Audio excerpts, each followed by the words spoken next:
I'd like to do is to focus on some specific passages from the Secret Doctrine, especially for those of you who may be new to the text. Many of them are drawn from the summary of the first volume, and then there is also a little bit from the Voice of the Silence and a couple of other commentaries by some of more of our contemporaries on the teaching itself and what it may mean for us and how we may assimilate it into our lives. There's a lot been written, and what I want to relate it to as we go along with our own Theosophical seal. We have a little pamphlet TSA has put out. There's material on the TS Wiki and other places. And in the Secret Doctrine, Madame Blavatsky goes into great detail on many of these symbols and others. And what was suggested there is that the language of these symbols are a kind of doorway or a window into something deeper and beyond. And the Secret Doctrine was intended to begin with, as Madame Blavatsky said, was to lead toward the truth. She never considered herself someone who was bringing a revelation and so forth. And we will see that in some of her comments. But the seal, for me, has been something very special, not to go into in a scholarly manner, but because it touches something deeper in me that, not deeper than the scholarly, but deeper than even the surface study, that seems to nourish something of what we might call the soul, the spiritual self, that's looking for simplicity, looking for direction, and looking for a way to express its wholeness in our everyday life. So here in the seal we have a symbol that expresses something of our origins, our present situation as a humanity and as individuals, and something of our destiny. And this is what the Secret Doctrine was intended to make available to those who were eager and persistent enough to engage with this teaching.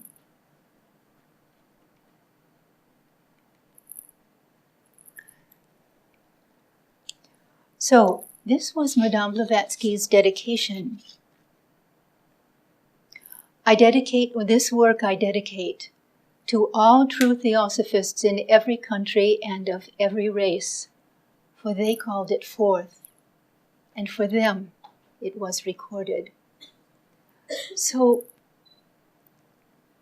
for Madame Blavatsky and her teachers, the possibility of a universal brotherhood of humanity, a fully united humanity, was already in the works.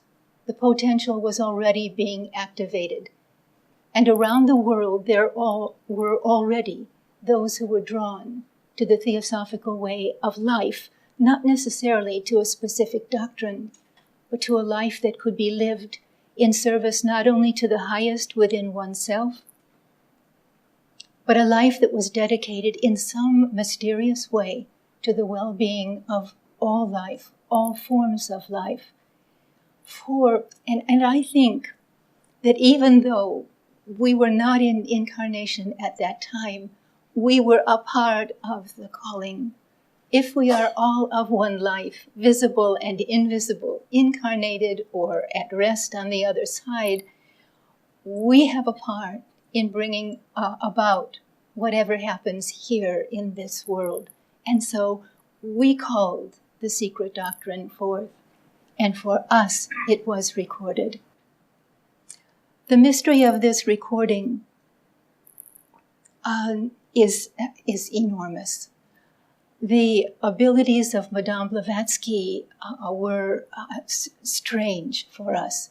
The way she worked was strange, looking at forms in the astral world and in the etheric field. And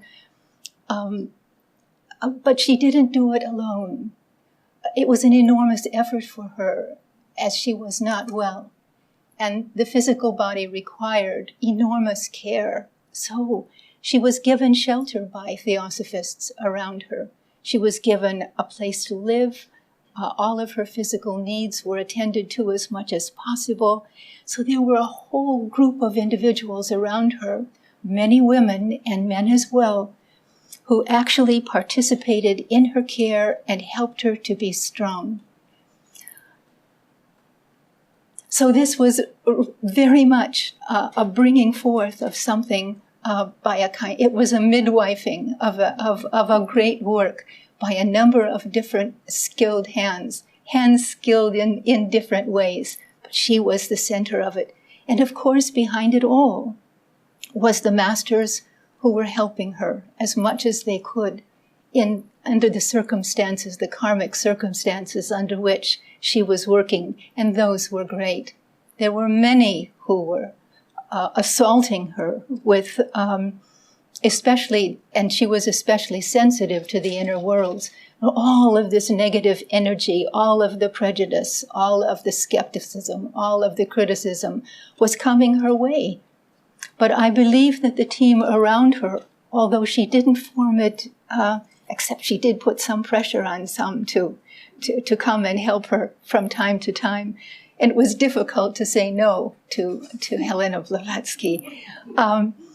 They helped to shield her, just as we help to shield each other every day in our everyday lives. All of this work goes on behind the scenes and is part of our inner life.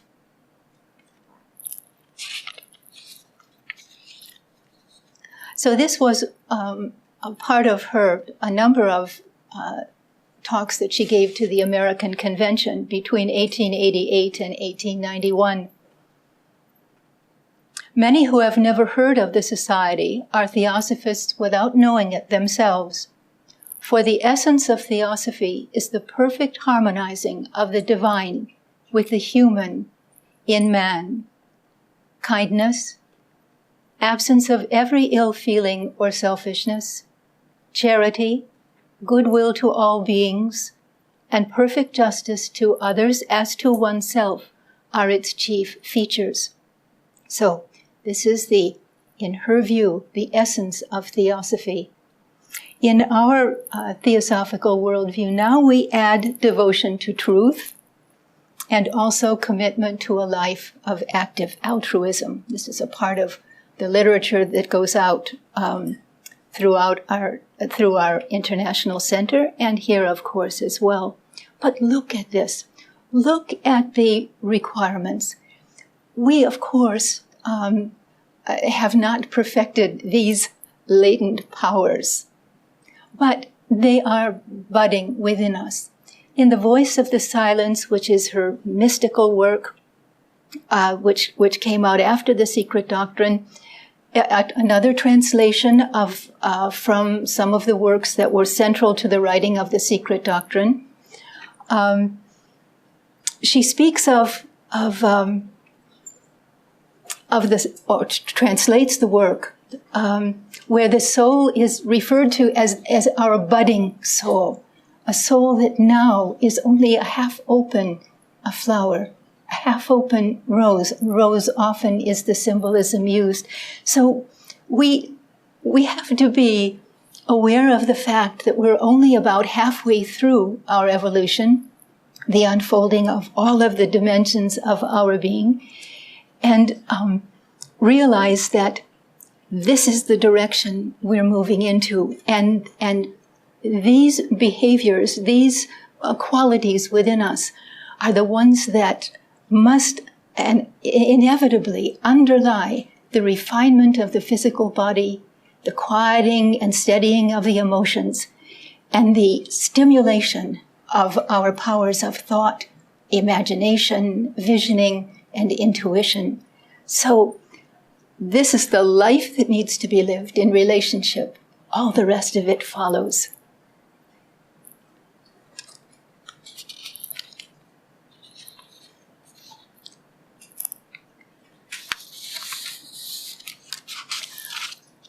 So this is the aim of the Secret Doctrine, as stated by her in the first volume.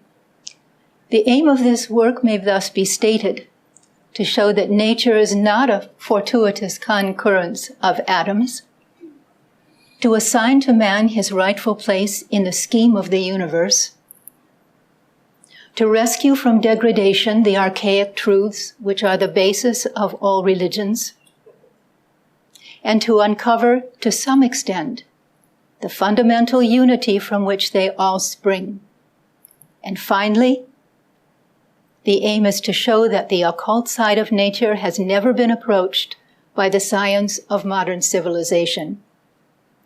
So here we have essentially the objects of the Theosophical Society. But what she is saying is that there is, in the doctrine, the central idea or concept that nature is orderly, purposeful, through and through, that the human being sits right at a critical point in the evolution of all forms of life, not just the evolution or transformation of humanity.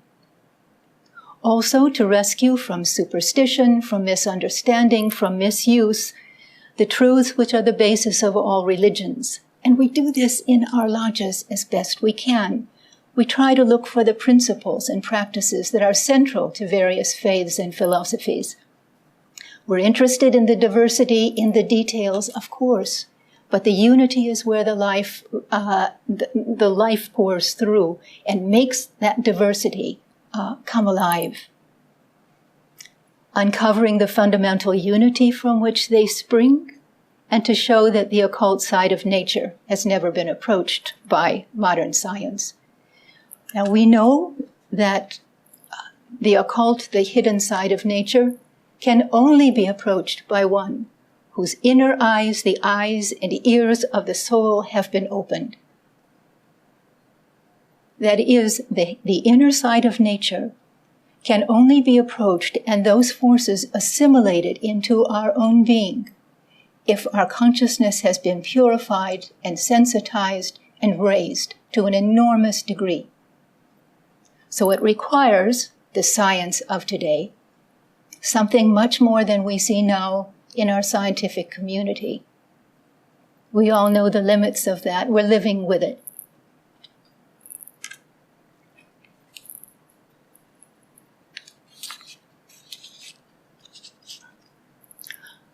The Secret Doctrine, she affirms, is the accumulated wisdom of the ages. But such is the mysterious power of occult symbolism that the facts which have actually occupied countless generations of initiated seers and prophets to marshal, set down, and explain in the bewildering series of evolutionary progress, all these are recorded on a few pages of geometrical signs and glyphs. So an assembly of symbols, as we have in our Theosophical Seal, holds an enormous number of secrets. And it's, to me, enormously inspiring to realize that countless, she will say in the next passage, thousands of generations of seers, initiated seers and prophets, have worked to unlock the symbols we have in such a simple way as the emblem of our organization and of our inner life.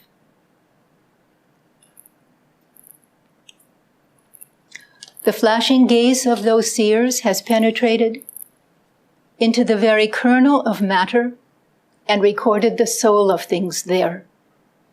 An uninterrupted record covering thousands of generations of seers whose respective experiences were made to test and verify the traditions, passed on orally from one early race to another, of the teachings of higher and exalted beings who watched over the childhood of humanity.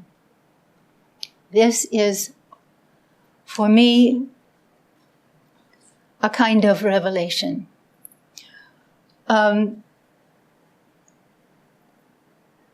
What it suggests is that humanity, even in its infancy, before its descent into physical incarnation and beyond, has always been attended by higher beings, those who are beyond us in evolution, and perhaps are not embodied in a physical presence. What they did was help to catalyze, to energize, to help make possible a potential organization of a higher self, a consciously operating higher self of individuality in the human race, in human beings themselves. We are not self-conscious because of our own efforts. Nature could bring us only so far, and then we needed the help of those beyond. So a kind of spark was infused in us, the potential for full self-consciousness. And they did that by blending their consciousness with our own. That blend still exists today. It's a wonder. It's a refuge. It's an inspiration to know that we have within us the life and light and the love of beings who have a much higher view of what needs to be done than we do here. The personal self has no way of understanding the depth of our relation with these beings. Only as we energize the life of the soul within us and the spiritual soul beyond that, all a part of our individuality, will we realize how deeply they have sacrificed their lives for us in this blending, and how always a covenant has existed between our inner lives and theirs. Think also, just for a moment, of the life of these generations of seers and prophets. They lived in times, or incarnated in times, that are far different from ours now. We don't know what conditions were on the earth at that time, what cultures they belonged to necessarily. But they were placed, as are we, in places where the need was great and where they had circumstances karmically allowed for them to do the inner work that was needed to be done. And they did this because they had developed not only a physical presence, but also the wideness of heart and mind and the spiritual perception to do the work that was needed. That was the visioning that was needed to bring forth this record through the ages.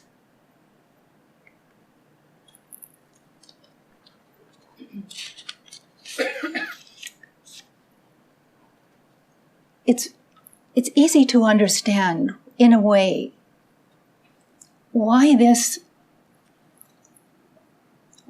research has needed to be done all along the way within our evolving humanity. Because we can see how the religious traditions, even today, have been diluted, have been watered down, have been misused. Someone, through the ages, perhaps through the aeons, has had to be sure that there was a thread, a kind of golden thread, that was not lost from the teachings of the ones who originally assisted humanity in its descent into matter. So,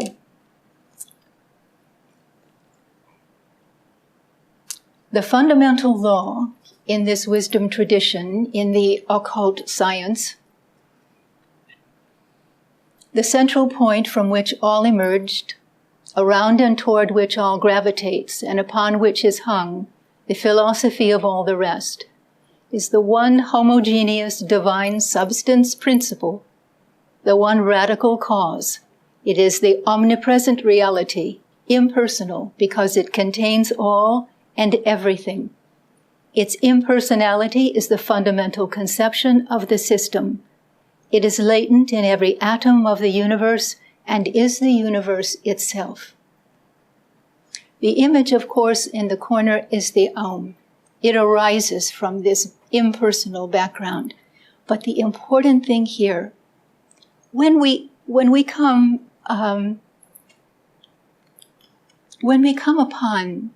a phrase like homogeneous divine substance principle, we go, oh my, what is this? How can I relate to something like this? But what it suggests is that behind everything we see, behind everything even in the invisible worlds that we will encounter in future, there is this undivided, we could call it a matrix, we could call it a limitless mind. It is that state in which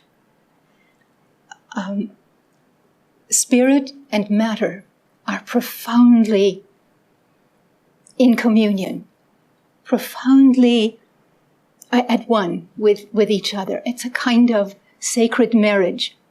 We could say the same of consciousness and matter. Nothing is moving. This polarity is fused, as it were, but it's full of potential.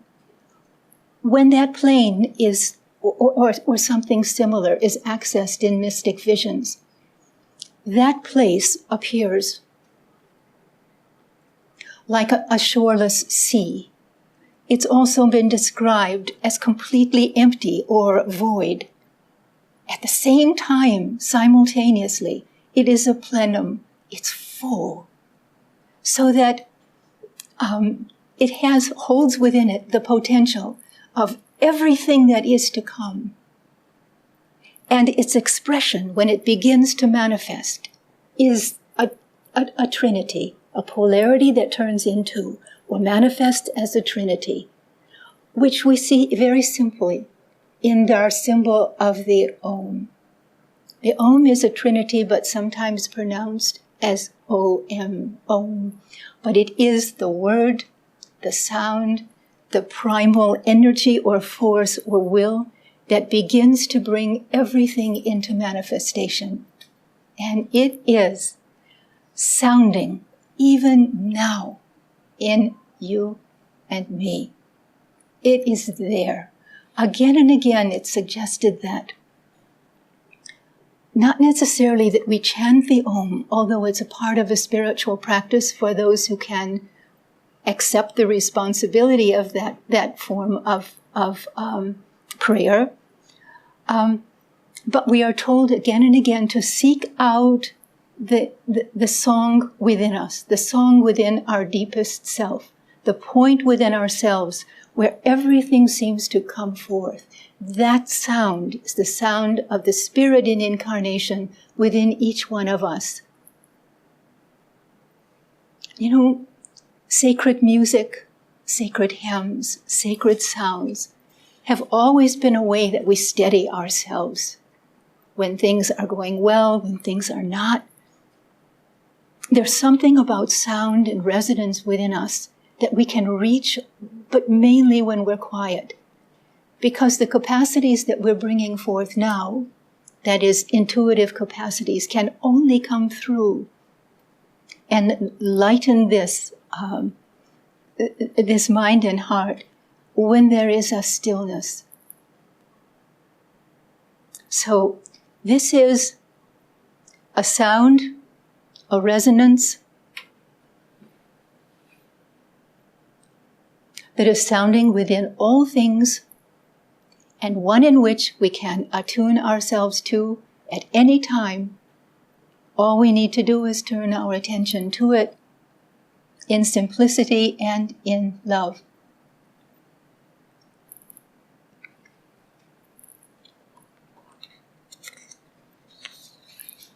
The one fundamental law in occult science is this radical unity of the ultimate essence of each constituent part of compounds in nature. From star to mineral atom, from the highest Dhyani Chohan, archangel, to the smallest infusoria, in the fullest sense of the term, and whether applied to the spiritual, intellectual, or physical worlds. So we have, even represented by the Om, this radical essence that is within each one of us, and makes it possible then for us to find healing and health and integration at the physical level, the emotional level, stillness and quietness and harmony in the mind, and all of those made ready for, through this, the presence of this essence, a full immersion in the life of the Supreme Spirit. So, even when we think about healing and health, the presence of this essence makes the return to wholeness possible. If it were not there, we would just be disconnected or randomly connected, organs and cells and tissues. But this essence means that everything is in harmony within us and always tending toward wholeness and healing, if we allow it to happen.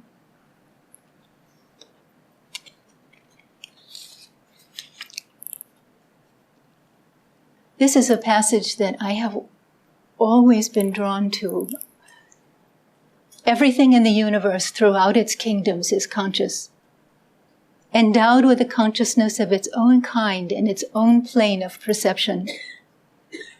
We must remember that because we do not perceive any signs which we can recognize of consciousness, say in stones, we have no right to say that no consciousness exists there. There is no such thing as either dead or blind matter, as there is no blind or unconscious law. The latter, this law, which is intelligence in nature, the latter never stops at surface appearances, and for it, the noumenal essences have more reality than their objective counterparts. One of the important things, all of these can be unpacked. And they're meant to be dwelled on and pondered on and put on under your pillow at night so that you can dream about what they may mean. We're intended to immerse ourselves in these passages in the Secret Doctrine that may call to us and see what they hold for us. It's been said that anything will give up its secrets if you love it enough. Isn't that true? It's true. Then you can be trusted because information can be shared with one who is a lover of nature, a lover of humanity as a whole, and a lover for particulars. So one of the things that this points to is that it's really hard to tell at the physical level what the heck is going on. I mean, there's this constant change.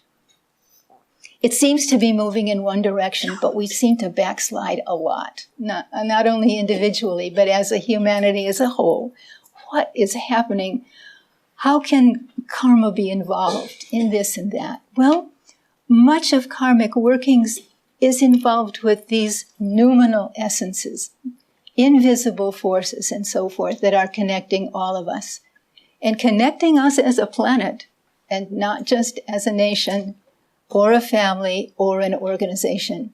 So the Theosophical Society, is really immersed in all of these invisible forces, some of which are moving us forward, and some of us would like us to fall apart.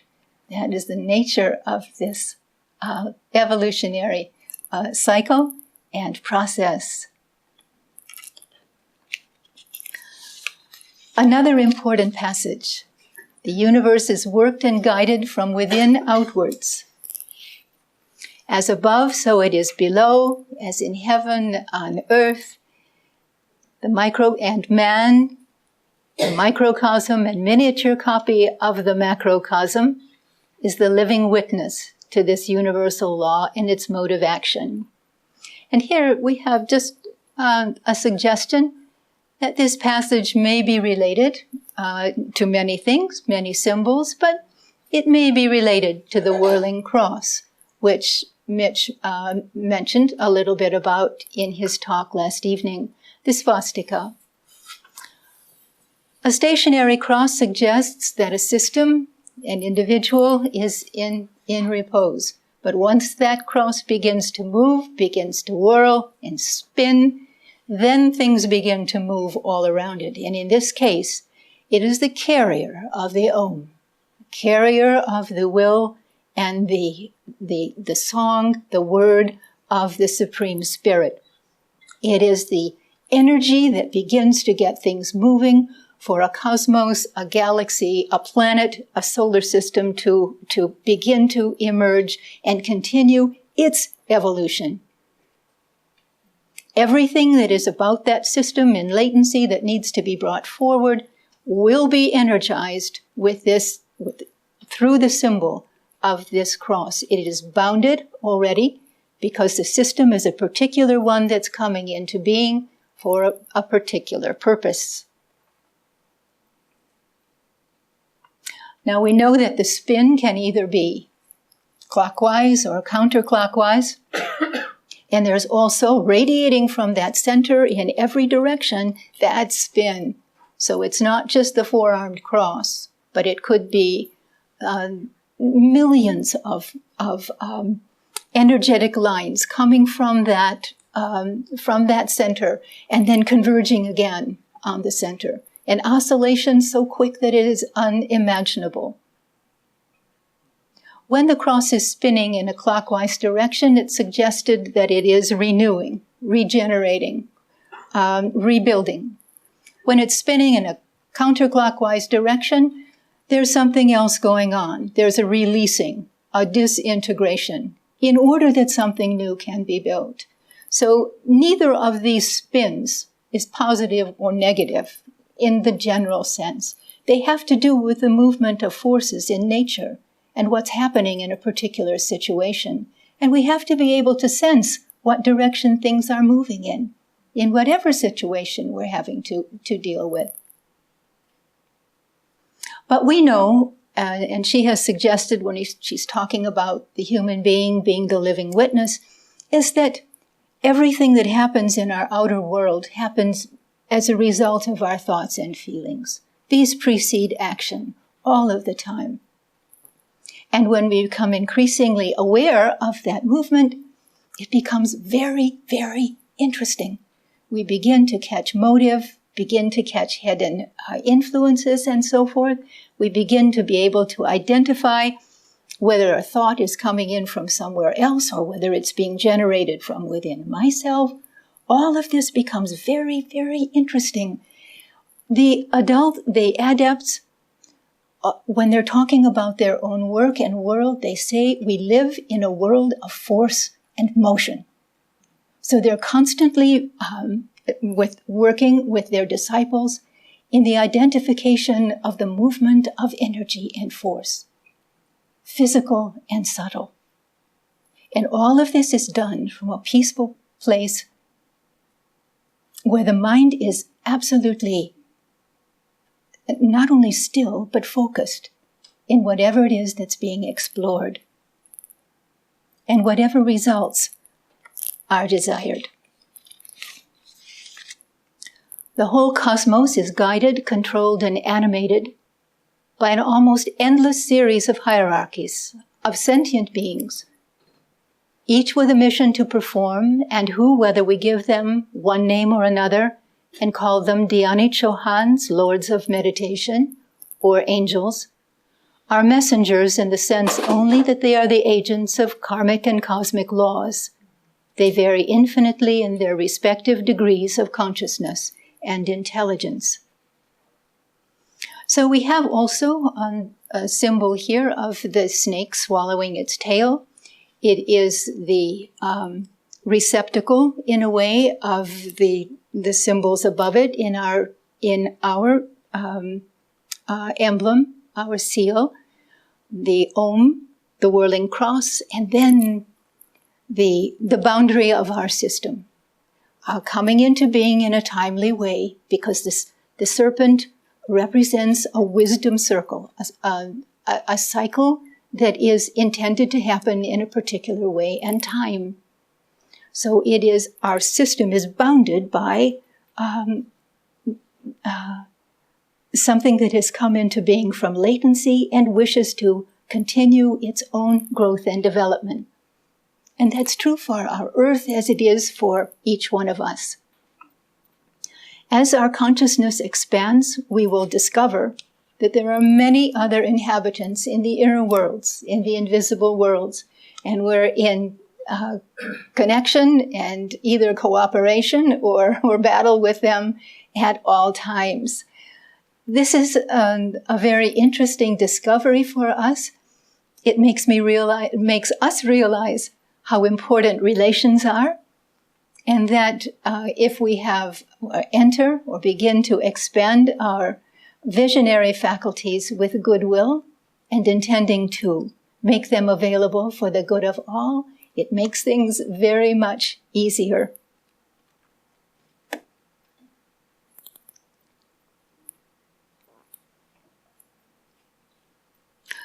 So this is Madame Blavatsky's emphasis that the generations of seers have suggested that the sentient beings in the inner worlds, the ones that they work with especially, the ones who are do not have physical bodies as we do, these are not the souls of the departed, for example. These are individuals or hierarchies that belong to the Devic evolutionary scheme, which complements in some way our own. We're all of one piece, but they have a different work to do. These are conscious of no such distinct separateness as we have a sense of that as we have on Earth. Individuality is the characteristic of their respective hierarchies, and the nearer they are to the region of homogeneity and the one divine, the purer and less accentuated is that individuality in the hierarchy. We can sense this in our own meditations.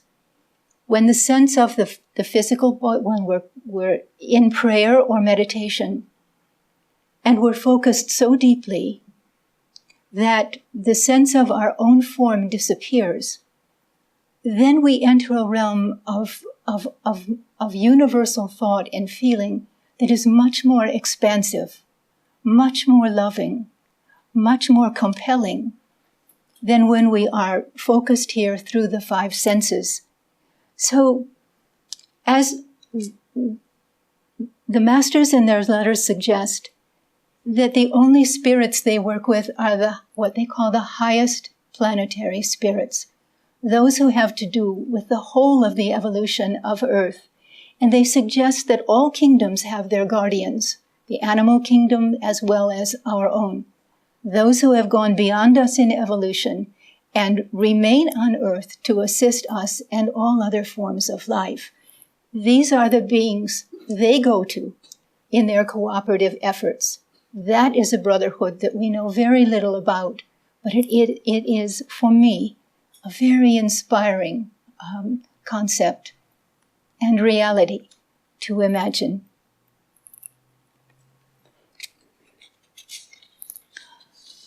The whole order of nature evinces a progressive march toward a higher life. There is design in the action of the seemingly blindest forces. This is something that we need to focus on just briefly. Is one of the things that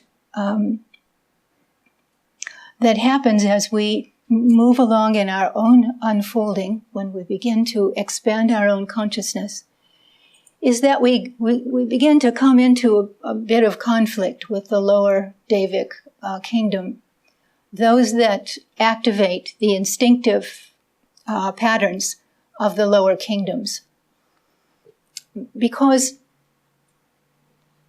And also, they activate our, I could probably say, less healthy and helpful thoughts and emotions. They are the ones, the Devic kingdom is the one that fills our thoughts and feelings with vitality in a completely impersonal way. That's just what they do.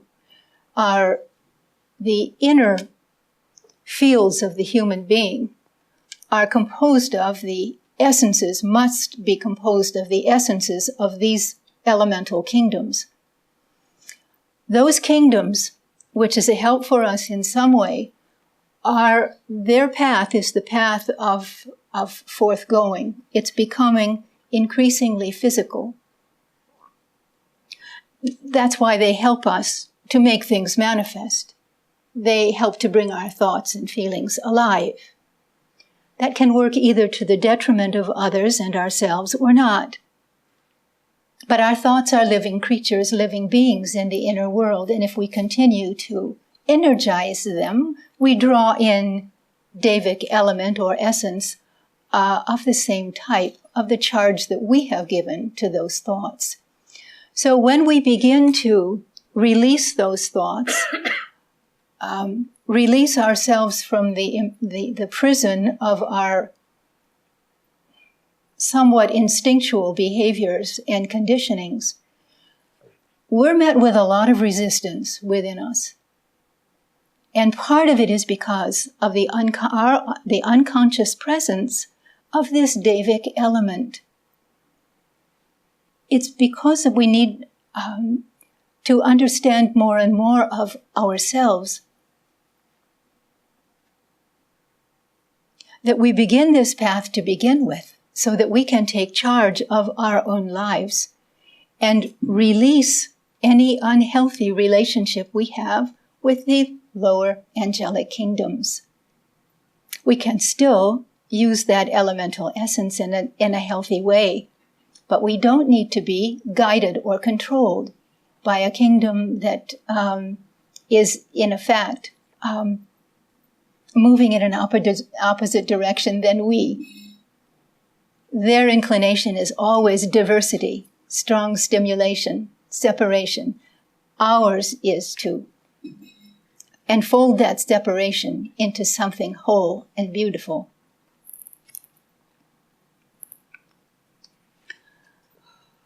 The interlaced triangles suggest that the powers of heaven are within us. This is from HPB's collected writings. The nature of the intelligences which guide the world force is blended with our own. And could we realize this and forget our outer selves, the very winds would be our instruments. The human mind, in fact, the interlaced triangles, we can study the human body, the human soul, the human spirit, in the light of these interlaced triangles, every one, because each one of these dimensions of our being, body, soul, and spirit, has need of the balancing of the forces of heaven and the forces of earth. Both are needed in our everyday life. Both are essential. We just need to take our place in the center of these triangles and decide consciously in what direction every moment is going to involve. The winds here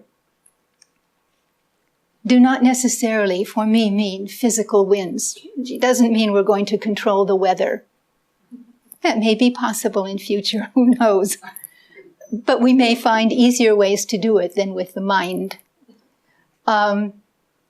There's a place for technology. There's a lot of things that can be done more with less energy by technology than with applying the so-called psychic powers of the mind. So we need to be sensitive to the fact that when these words are used like winds, they may also apply to the forces of the inner worlds, which right now are blowing us in this direction or another. This is one of my favorite passages in The Voice of the Silence. And I need to give a little context. The first fragment of The Voice of the Silence is suggesting to the disciple that there needs to be a certain stability in oneself, and that's done by quieting the lower self and focusing the attention inward. and even beyond the world of thought. There is a point at which enlightenment is very tempting, and there is a tendency then to stray and perhaps lose the path or use the insights that one has gained in an improper way. So, the teacher says, as a reminder, behold the hosts of souls. Watch how they hover over the stormy sea of human life, and how exhausted, bleeding, broken-winged, they drop one after another on the swelling waves. Tossed by fierce winds, chased by the gale, they drift into the eddies and disappear within the first great vortex.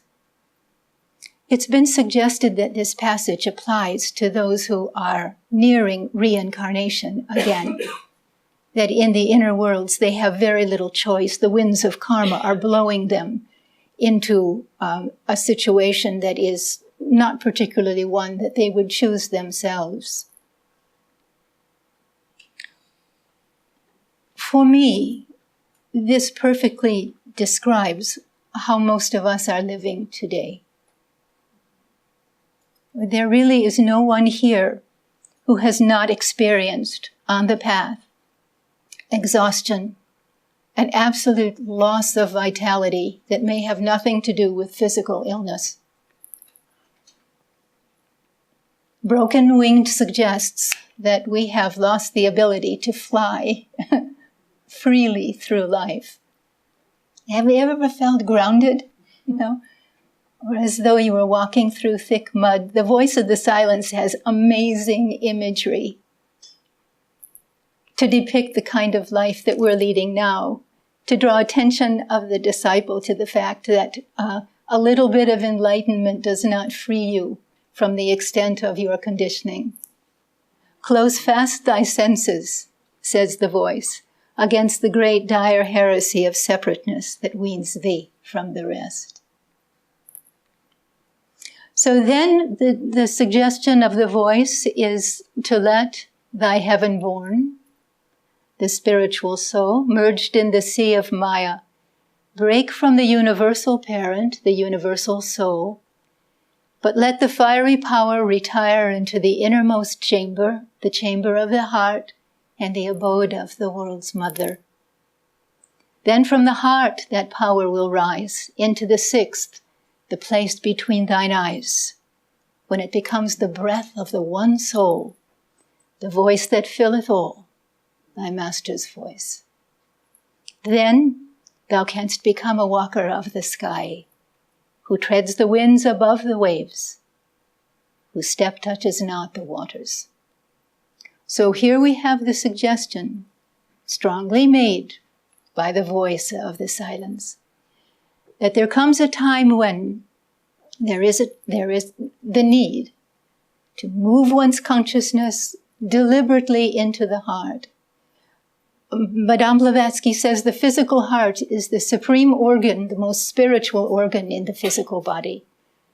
She's talking here about the innermost heart, the point within the circle, the point within the interlaced triangles, the innermost self of ourselves, a place of peace, a place of harmony. We know that place.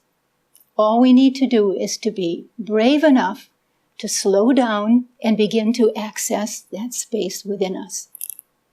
This is the chamber of the heart as the innermost self, the abode of the world's mother. Now, this passage also has been related to the fiery power of Kundalini, which is an etheric power said to be lodged around the region of the sacrum, and it begins to rise at a certain time in our development and begins to energize the etheric body of the human being. It tends to open certain latent powers. But the voice of the silence suggests that that power should rise only when the disciple has begun to breathe with all of life, to understand from the heart how to engage other forms of life in a productive way and to work for the benefit of a mutual relationship. So it's only then in the heart of compassion, the heart of mercy, the heart of understanding, the heart of empathy, the heart of sympathy. It's only there, as we heard early on, is the essence of theosophy. Charity, goodwill toward others, an earnest search for truth, a commitment to a life of active altruism. That's where the intuition must rest. And then when a certain degree of development happens, then that power can rise.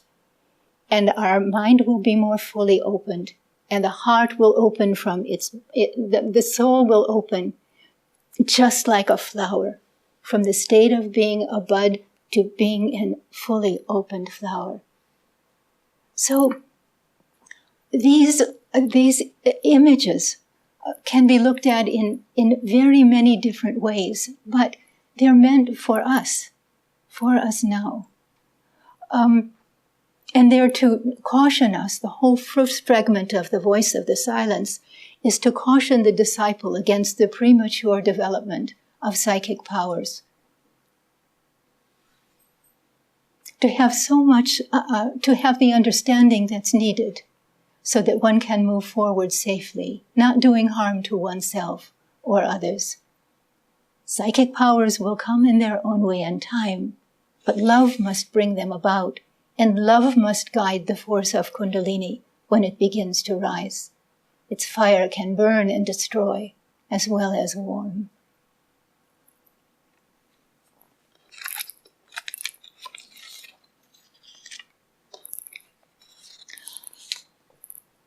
This path, this is very simple, also from the voice of the silence. I want to just focus on the idea of soul wisdom and the I and the heart doctrine.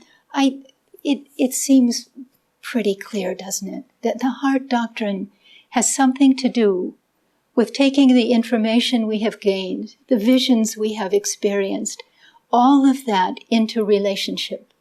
If those experiences don't build relationship, if they don't encourage inclusion, brotherhood, mutual understanding, reverence and respect for the holy ones or for one's elders, if it doesn't encourage all of that, then it just is something that is impressive intellectually, but has no depth.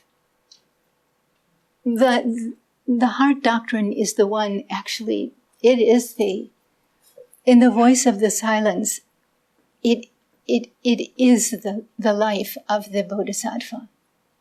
One who is beginning with every small effort to sacrifice the separated life for one that is being lived for something greater and wider and more noble. It's not that the I doctrine is evil. It's needed for some individuals who are enlightened and destined to move into nirvana or rest. But for us in the Theosophical Society, another ideal is held before us. The possibility of maybe even delaying that rest in order to be available to other forms of life. So this is another, and I think we'll move beyond this. This suggests, again, that we can work, we're enjoined actually to help nature and work on with her.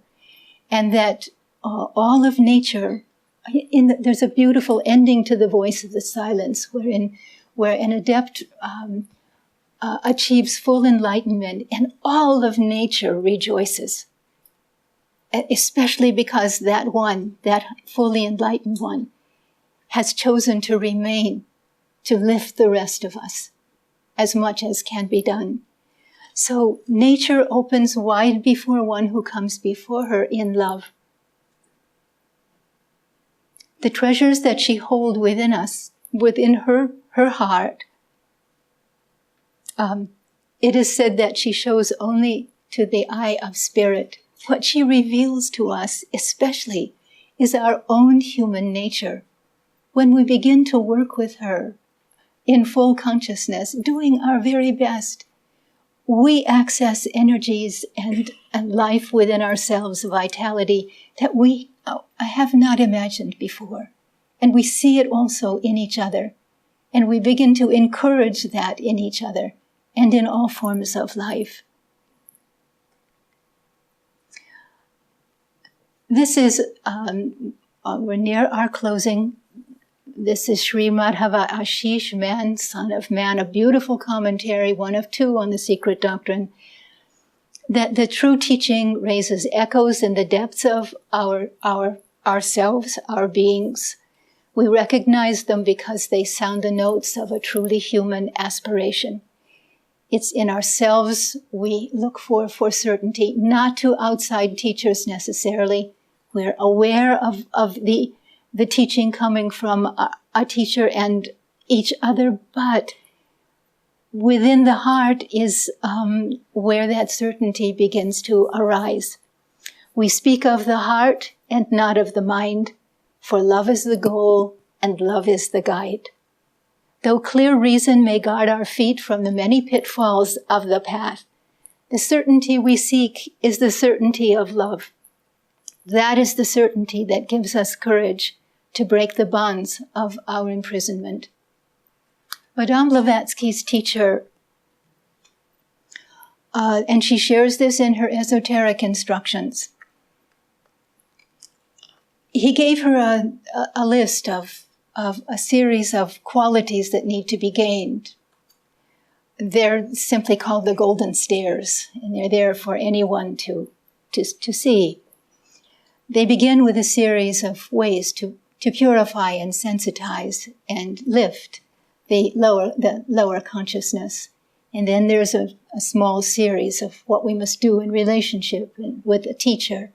And the last three of the golden stairs have to do with courage.